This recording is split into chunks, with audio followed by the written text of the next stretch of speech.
Saya memantapkan kita yang tidak berangkat haji dan kita akan menghadapi kurban, maka tema kita, kajian kita yang berkaitan dengan kurban yang diterima oleh Allah Subhanahu wa Ta'ala.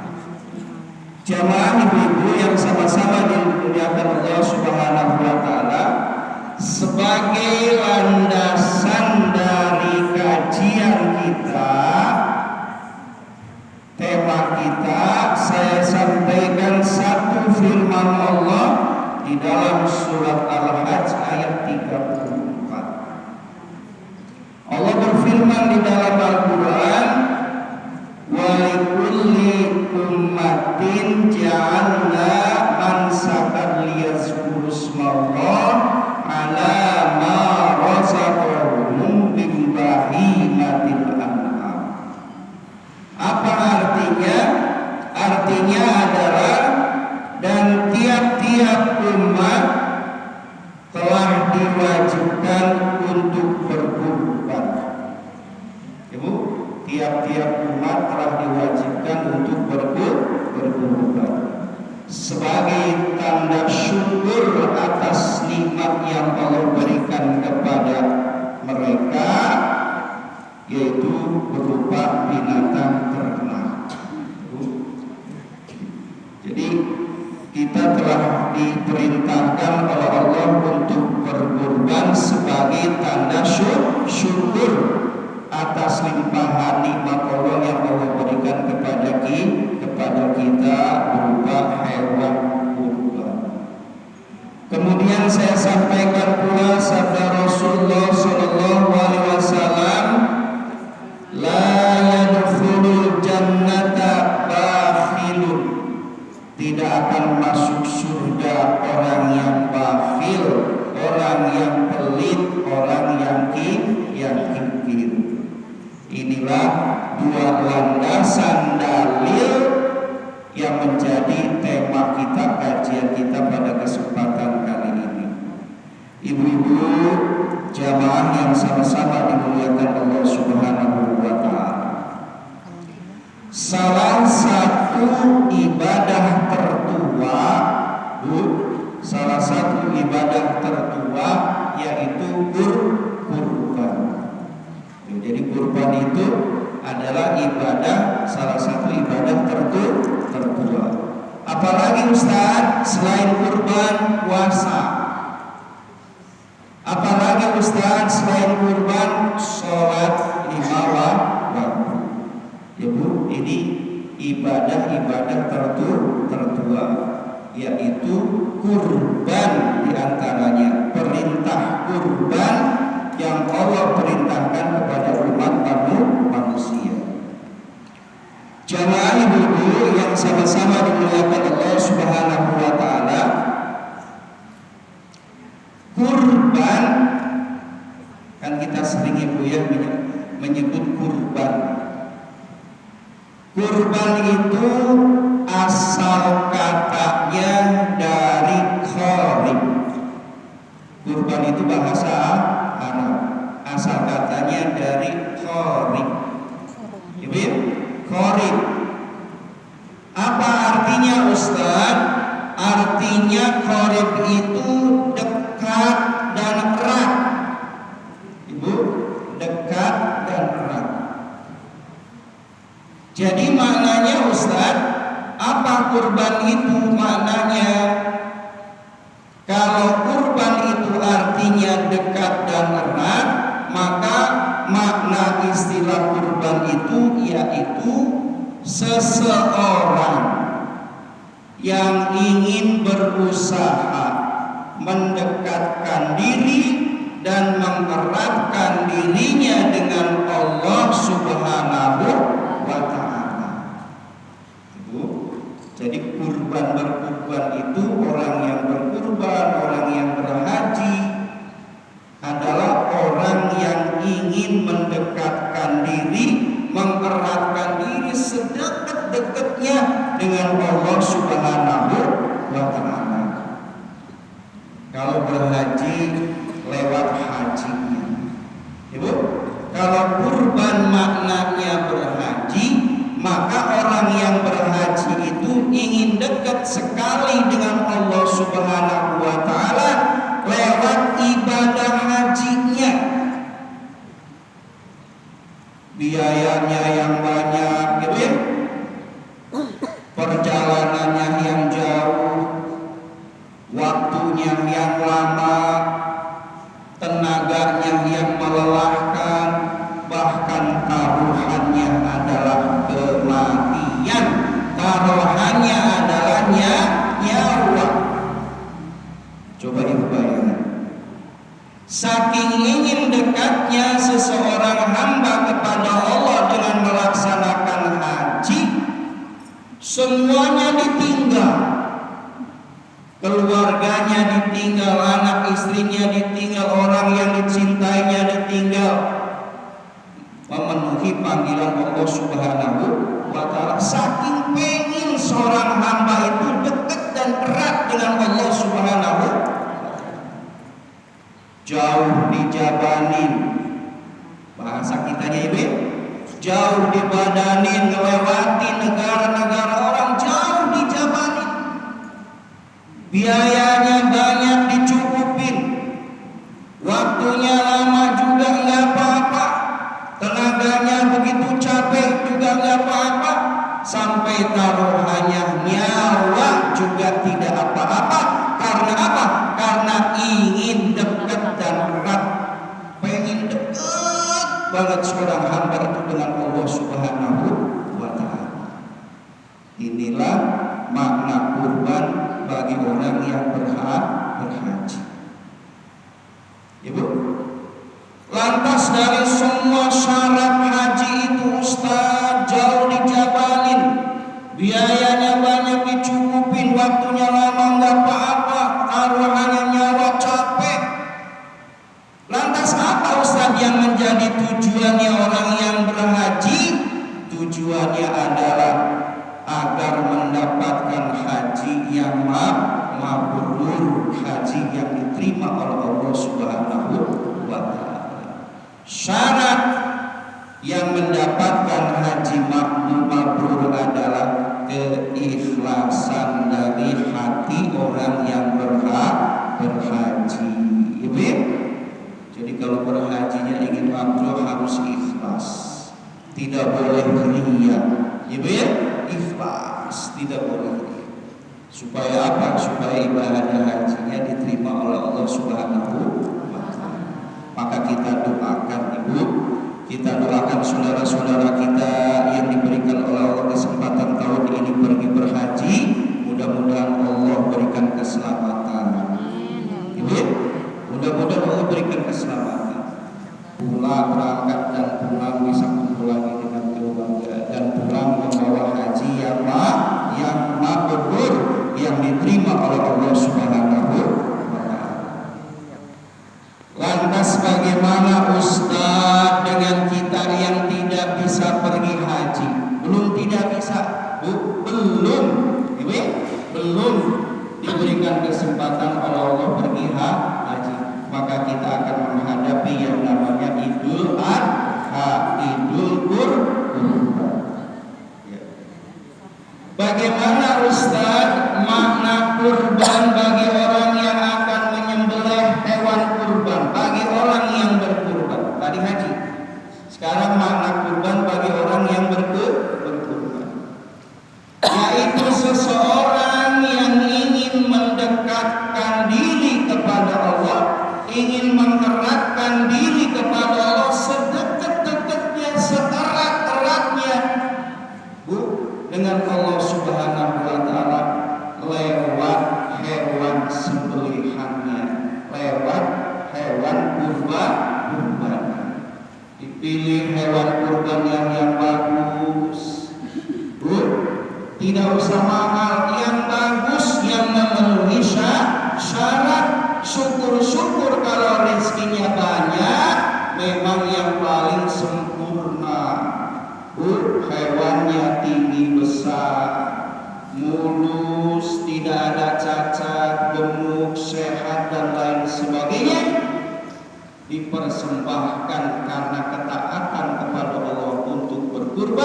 sebagai tanda seseorang ingin dekat dengan Allah, ingin dekat lebih erat dengan Allah Subhanahu wa taala lewat kurbannya hewan yang kita berikan kepada tiap kurban. Ibu, lantas apa Ustaz tujuan orang yang berkurban? Ada yang kurban dengan sapi, ada yang kurban dengan kambing, dengan domba. Apa tujuannya Ustaz? Tujuannya sama dengan yang haji. Kalau haji tujuannya ingin mendapatkan haji yang makbul, maka kalau orang yang berkurban tujuannya ingin mendapatkan kurban yang makbul.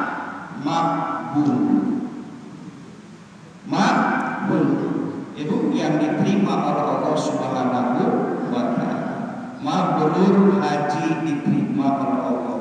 Kurban makbul diterima oleh Allah Subhanahu wa taala. Dengan syarat apa Ustaz? Agar kurban seseorang diterima oleh Allah menjadi makbul, syaratnya tidak lain dan tidak bukan sama dengan orang yang berangkat haji, yaitu ikhlas. Ikhlas. Ibu nenteng kambing, nenteng sapi, nenteng domba dari rumah dituntut. Bu, dituntut oleh ibu sendiri. Ibu bari talbiyah, labbaik Allahumma labbaik, labbaik la syarika lak, labbaik, sampai ke masjid, sampai ke musola ibu sambil zikir itu membawa kami. Bu, di dunia ibu membawa kambing, istilah kata narik-narik kambing untuk sampai ke masjid dan ke musola untuk dikurbankan, karena ibu pengen mendapatkan kurban yang makbul dengan yang ikhlas, maka kelak di akhirat gantian ibu yang akan ditaikan kepada sama kurbannya ibu, diantarkan oleh kurbannya ibu menuju surganya Allah Subhanahu wa taala. Yang kurban dengan kambing ibu naik di atas kambing anterin ibu menuju surganya Allah. Yang berkurban dengan sapi ibu taikin, nanti sapinya ibu diantar oleh sapi itu untuk menuju surganya Allah Subhanahu wa taala. Bu, mudah-mudahan kita tahun ini bisa berkurban. Ibu ya, kalau tidak bisa enggak apa-apa, masih ada tahun berikutnya. Jangan kecil hati. Yang penting kita niatin, Ustaz, tahun ini saya masih belum bisa berkurban karena kebutuhan anak-anak banyak. Enggak apa-apa, Ibu. Mana yang penting duluan? Apa ibu penting kurban duluan? Apa anak-anak sekolah SPP duluan? Ibu, tidak apa-apa, semuanya kewajiban. Mana yang lebih mendesak? Jangan ibu paksakan ibu berkurban padahal ada yang lebih mendesak. Ibu, jadi ibu prioritaskan, ibu utamakan dulu mana yang kewajiban kita yang mendesak. Anak-anak belum pada bayaran SPP mau ujian, ibu penuhi dulu. Mudah-mudahan dengan sudah membayar anak-anak SPP, Allah beri rezeki lagi. Ya Bu, Allah beri rezeki lagi sehingga ibu bisa berkurban. Syaratnya tidak boleh putus asa, syaratnya tidak boleh kecil hati, syaratnya kita minta kepada Allah rezeki yang banyak, yang halal untuk melaksanakan kewajiban. Ibu, nyekolahin anak kewajiban, berkurban juga kewajiban. Mudah-mudahan seluruh kewajiban yang Allah perintahkan kepada kita mampu kita kerjakan dengan baik. Jamaah ibu-ibu yang sama-sama dimuliakan Allah Subhanahu wa taala, itu arti kurban, yaitu dekat dan erat. haji pengen dekat dan erat kepada Allah, maka berangkat haji. Yang kurban karena pengen dekat dan erat kepada Allah, maka berkurban. Itulah arti dan makna kurban. Jamaah ibu-ibu yang sama-sama dimuliakan Allah Subhanahu wa taala, kurban selain tadi artinya dekat dan erat, seseorang ingin dekat dan erat kepada Allah, maka kurban pun memiliki arti yang sangat dalam, yang disebut kalau bahasa inteleknya yaitu makna filosofi. Makna filosofi. Makna filosofi itu makna kurban yang sangat dalam. Tidak hanya dekat dan erat seorang hamba kepada Allah, tapi ada makna di balik kurban, yaitu makna filosofinya. Ibu pengen tahu apa makna filosofinya? Bu, pengen tahu? Kurban menyembelih sapi, menyembelih kambing, menyembelih domba, makna filosofinya adalah bahwa sesungguhnya orang yang berkurban itu sesungguhnya sedang menyembelih, sedang memotong sifat-sifat kebinatangan yang ada, yang melekat pada diri manusia. Bu, jadi kalau orang dulu karena paham ilmunya, orang yang berkurban, motong kurban itu sambil diresepi filosofinya. Motong itu sesungguhnya, menyembelih hewan kurban itu sesungguhnya sedang menyembelih sifat-sifat kebinatangan yang ada pada diri manusia, yang ada pada diri kita. Dipotong sifat kebinatangannya. Apa Ustaz sifat kebinatangannya? Apa Ustaz? Apa sifat-sifat kebinatangan yang ada pada diri manusia Ustaz, sehingga dilambangkan filosofinya dengan kurban apa?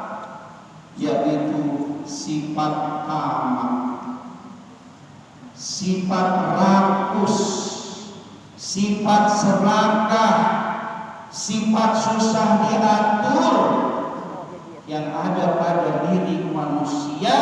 Simbolnya memotong hewan kurban, sapi, domba, dan kambing, namun sesungguhnya adalah memotong sifat-sifat kebinatangan yang ada pada diri kita.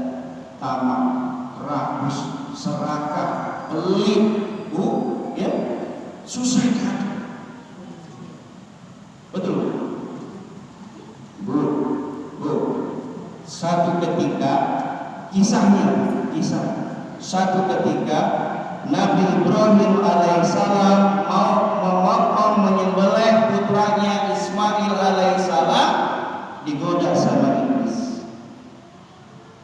Kalau bahasa kitanya, Ibrahim, lu gila ya?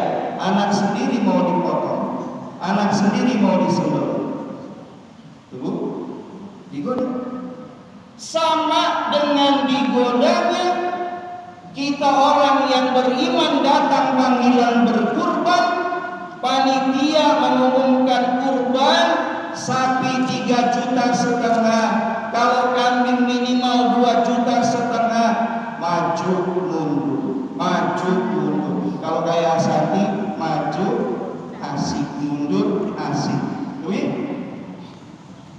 Betul? Nih ibu mau mutusin, saya tahun ini saya kurban enggak ya? Padahal duitnya ada.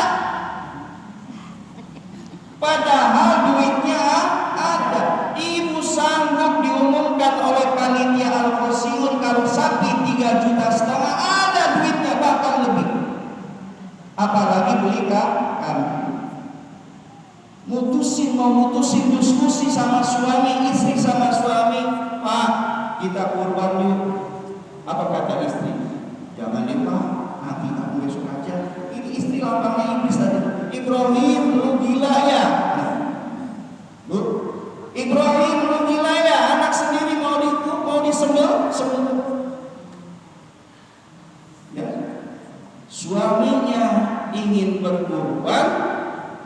istrinya pelit. Ada kebalikannya, istrinya mau berkurban, suaminya pelit. Lah Ibrahim, lu gila ya, anak sendiri mau disembah. Godaannya seperti itu. Maju kena, mundur ke. Ujian bagi orang yang pelit, yang kikir, yang bakhil, padahal ada untuk berkurban, mikirnya berulang-ulang, pada akhirnya lewat itu kurban. Pada akhirnya lewat kurbannya berkurban, padahal sudah mampu. Maka ini mana filosofi kurban itu memotong, menyembelih salah satu di antara sifat-sifat kebinatangan yang ada, yang melekat pada diri manusia. Tamak, rakus, serakah. Sudah punya tuh duitnya, sudah kumpul duitnya. Tamak ada duitnya, rakus ada duitnya, serakah ada duitnya. Ditambah lagi sudah kumpul duitnya, pelit. Betul? Dikunci itu gemboknya. Kalau ibarat gembok duit, brankas bu, tamak, rakus, serakah itu brankasnya. Pelit itu gemboknya dikunci oleh gembok, oleh si pelit itu. Jadi duitnya nggak kemana-mana. Bu, datang kurban, datang haji, alasan. Nih pelitnya sifat binatangnya beralasan lewat lisannya. Datang haji padahal mampu berhaji, datang kurban padahal mampu berkurban. Lisannya orang yang pelit itu alasan, argumen. Apa alasannya? Ustaz, saya mah belum siap. Ustaz, sayanya belum mampu. Ustaz, saya mah belum dapat panggilan. Ustaz, saya mah belum dapat hidayah. Masya Allah. Alasan orang yang pelit itu banyak. Belum siap lah, belum mampu lah, belum dapat panggilan lah, belum dapat hidayah lah. Padahal dirinya sudah mampu, haji mampu, kurban apalagi. Karena adanya tamak, rakus, serakah, pelit, dan susah diatur oleh Allah, maka inilah makna dari filosofi kurban. Maka kalau ada orang yang sudah berhasil pergi ke Mekah berhaji, maka dia sudah menyembelih sifat-sifat kebinatangan yang ada pada dirinya. Ini godaan setan.